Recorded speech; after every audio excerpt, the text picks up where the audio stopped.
नमस्ते, अभिवादन आपका इनोसेंट इन्वेस्टर के इस नए वीडियो में आपके लिए डिस्क्लेमर। बाजार की बात करेंगे 15,880 ये लेवल काफ़ी इंपॉर्टेंट था। इंपॉर्टेंट रेजिस्टेंस लेवल भी आपको बताया था। तो लगातार 2 दिनों से अगर आप देखोगे जो टॉप का लेवल है उसको बाजार बहुत अच्छे से रिस्पेक्ट कर रही है। इससे एक दिन पहले 15,915 और आज 15,880 ये 2 लेवल थे जहाँ पर बाजार ने रेजिस्टेंस प्राप्त किया हमारे लेवल्स के हिसाब से। बाकी कल के हिसाब से अगर हम कंपेयर करेंगे तो आज बाजार ने सिर्फ इस एक लेवल को छोड़ दिया जाए तो किसी और लेवल को बाजार ने अच्छे से सम्मान नहीं दिया, क्योंकि ग्लोबल मार्केट से जिस हिसाब से हमने मतलब संकेत लिया वो बहुत अच्छा है, बहुत ज़्यादा डायनामिक। इसीलिए मैं कहता हूँ ना, मार्केट इतनी डायनामिक है कि इसको प्रिडिक्ट करना बहुत कठिन काम होता है। ठीक, हम क्या प्रिडिक्शन ले रहे थे? अगर हम ग्लोबल मार्केट्स को देखते रात में तो लगभग हमारी निफ्टी 100 पॉइंट नीचे खुलने के आसार पूरे बना रही थी। मैंने आपको बोला भी था कि यहाँ पर एक रिकवरी के चांसेस बन रहे हैं और उस रिकवरी के लिए हमको क्या करना पड़ेगा?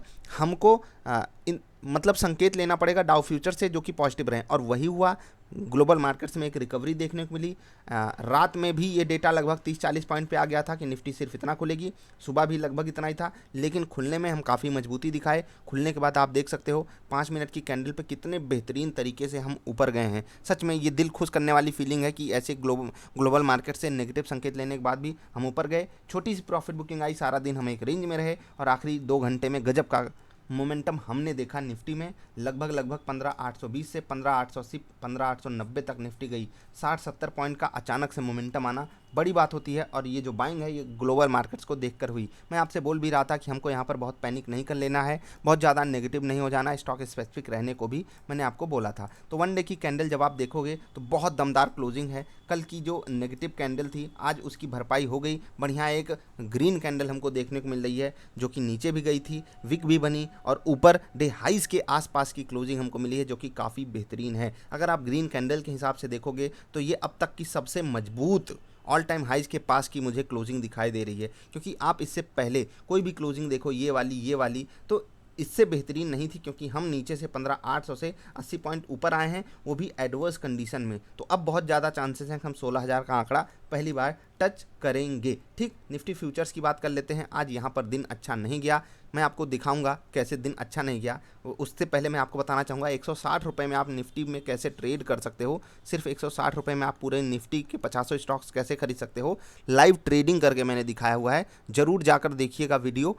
आप सर्च कर लीजिए Nifty futures live trading innocent investor, उसको देख लीजिएगा, तब आप समझ पाओगे कि मैं निफ्टी खरीदने की बात कैसे करता हूँ, क्योंकि बहुत लोग कंफ्यूज हो जाते हैं कि आप निफ्टी कैसे खरीद लेते हो। ठीक, अब यहाँ पर हमको बाई सिग्नल मिलता है। ठीक है, 3 मिनट की कैंडल पे हमको बाई सिग्नल मिलता है। अल्टीमेटली हमारा टारगेट भी आ सकता था लेकिन नहीं आया, कोई बात नहीं। हमको यहाँ पर हर हाल में कॉस्ट पे एग्जिट करना चाहिए था। मैं फिर से कह रहा हूँ, मेरा बिजी शेड्यूल, मैं नहीं कर पाया कॉस्ट पे एग्जिट। क्यों? क्योंकि अचानक से रिवर्सल आ गया। मुझे जब मेरा स्टॉप लॉस हिट हुआ, मुझे ऐसा लगा मेरा टारगेट हिट हुआ है, क्योंकि मैंने देखा था कि हाँ भाई साहब निफ्टी ऊपर जा रही है ट्रेड लेने के बाद। क्योंकि आप भी अगर यहाँ पर, ठीक है, आप भी अगर यहाँ पर आओगे और बाई साइड का ट्रेड लोगे, आप देखते हो निफ्टी ऊपर जा रही है, 10-12 पॉइंट आपके पक्ष में जा चुकी है, आप दूसरे ट्रेड्स में बिजी हो गए और अचानक से 10 मिनट बाद टक से आवाज़ आ जाए और पता चले कि स्टॉप लॉस हिट हो गया है। दुख होता है, दिल से बुरा लगता है भाई। तो पहला ट्रेड मेरा स्टॉप लॉस में कन्वर्ट हो गया, जबकि मैं यहाँ पर कॉस्ट पे एग्जिट कर सकता था।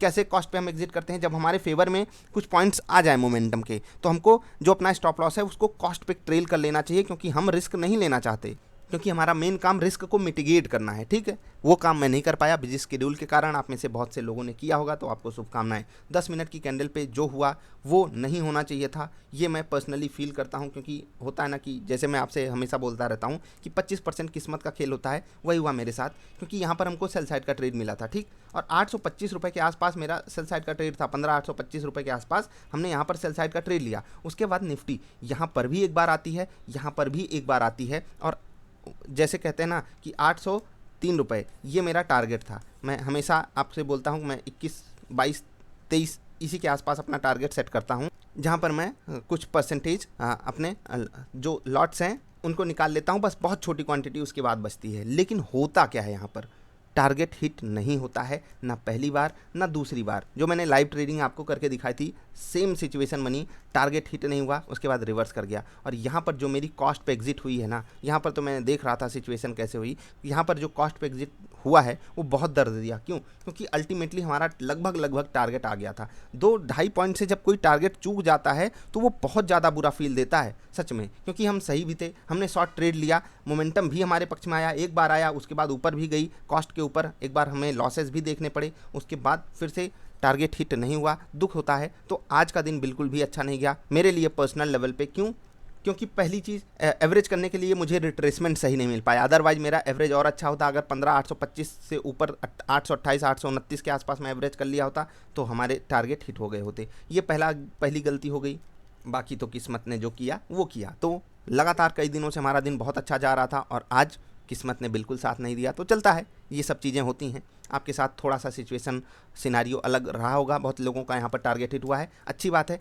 पहले ट्रेड में बहुत से लोगों ने अपने स्टॉप लॉसेस बचाए हैं, वहाँ पर भी आपको शुभकामनाएं देता हूँ। आप ऐसे ही सीखते हुए चलिए, आगे बढ़िए। जिनको निफ्टी ट्रेडर सेटअप पे ट्रेड करना है, वेबसाइट के माध्यम से जुड़ सकते हैं। कुछ स्टॉक्स पे नज़र बनाकर आपको रखने को मैं बोला था। टाटा मोटर्स यहाँ पर एक नीचे से हमको बाइंग देखने को मिली। अच्छी बात लगी मुझे ये, क्योंकि जो यहाँ पर पैनिक सेलिंग आई थी ये फालतू की पैनिक सेलिंग थी। मुझे ऐसा पर्सनल लेवल पे फील होता है। कंपनी का मैनेजमेंट जो कह रहा है ठीक है, वो बात पहले से ही स्टॉक में क्रेडिटेड है। ऐसा नहीं है कि अभी तक सैलरी नहीं आई है वो वाली, ठीक समझ रहे हो ना मैं क्या कहना चाहता हूँ। तो बस वही चीज़ है, एक बाइंग हमको देखने को मिली। ये कैंडल काफ़ी अच्छी है। कल अगर 2-4% भी टाटा मोटर्स ऊपर जाता है तो वहाँ पर एक बार हमको सेलिंग प्रेशर देखने को मिल सकता है, क्योंकि वो लेवल काफ़ी बड़ा रेजिस्टेंस के रूप में है। 332-33 रुपये का वो एक बहुत बड़ा इंपॉर्टेंट लेवल है टाटा मोटर्स के लिए। Steel authority of India limited, यहाँ पर बढ़िया मोमेंटम आया। आज मेटल सेक्टर गजब का चमक दिखा रहा था, पूरी बाजार को सहारा भी देने की कोशिश कर रहा था। जेएसडब्ल्यू स्टील में भी बढ़िया मोमेंटम आया। एक स्टॉक पे काफ़ी क्वेरीज आई हैं, ट्राइडेंट पे कल अपर सर्किट था, आज लोअर सर्किट। तो ये बाजार की खूबी है, हम आप सब यहाँ पर कुछ नहीं कर सकते हैं। एक दिन अपर लगेगा, एक दिन लोअर लगेगा, और दोनों ही दिन में ऐसा क्या बदल गया कि एक दिन स्टॉक में भयंकर डिमांड है और अगले दिन स्टॉक में भयंकर सप्लाई है। तकलीफ़ की बात पता है क्या है? तकलीफ़ की बात यह है कि जो बड़ा प्लेयर यहाँ पर एंट्री लेगा वो एग्जिट भी कर जाएगा, क्योंकि जब एक दिन अपर सर्किट लगा, दूसरे दिन अपर सर्किट लगा, सबको लगता है अब तो रोज़ ही लगेगा, और यहीं पर रिटेल ट्रेडर सबसे बड़ी गलती करता है और फिर बड़ा प्लेयर अपनी पोजीशन एग्जिट करके बाहर निकल जाता है। इंडेक्सेस की बात कर लेते हैं, तो आपको अलर्ट ही रहना है।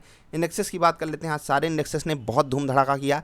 मिड कैप की तो अलग ही चमक थी, और उसकी चमक आई भारत फोर्ज, भेल जैसे स्टॉक्स के कारण भयंकर मोमेंटम दिखाया। SAIL, RBL bank, Godrej consumer products सब लगभग 4-4, 5-5% ऊपर ट्रेड कर रहे थे। भेल और भारत फोर्ज तो एक समय 6-6% ऊपर ट्रेड कर रहे हैं। ठीक, गिरावट में कुछ खास था नहीं यहाँ पर, इसीलिए ये इंडेक्स काफ़ी बेहतरीन ट्रेड कर पाया। निफ्टी 50 भी कम नहीं। सारे मेटल स्टॉक्स देख लीजिए, टाटा, जेएसडब्ल्यू स्टील, हिंडाल्को, ये तीनों ही धुरंधर 2 से लेकर के 5% तक मजबूती दिखा रहे थे। बजाज फाइनेंशियल सर्विसेज 2% मजबूत था। यूपीएल 2% मजबूत। गिरावट में टाइटन, यहाँ पर उम्मीद नहीं थी लेकिन ये स्टॉक फिसल गया। ONGC, Maruti, SBI life, Reliance भी 1-1% तक की गिरावट दिखा गए। निफ्टी नेक्स्ट 50 में गिरावट दिखाने वाले 2-2% वाले स्टॉक्स थे ज़्यादा। बजाज होल्डिंग, पीएनजी हाइजीन और अरविंदो फार्मा 1.5% नीचे था। नौकरी 1.25% नीचे, एसबीआई कार्ड 1% नीचे। मिड कैप की बात हमने कर ली। उसके अलावा बैंकिंग स्टॉक्स में RBL bank, IndusInd bank, AU small finance bank, state bank, IDFC first bank, यहाँ पर आरबीएल बैंक को छोड़ दिया जाए, सभी 1-1% ऊपर थे। आरबीएल बैंक 5% ऊपर था। फेडरल बैंक और पीएनबी ये थे नेगेटिव स्टॉक्स।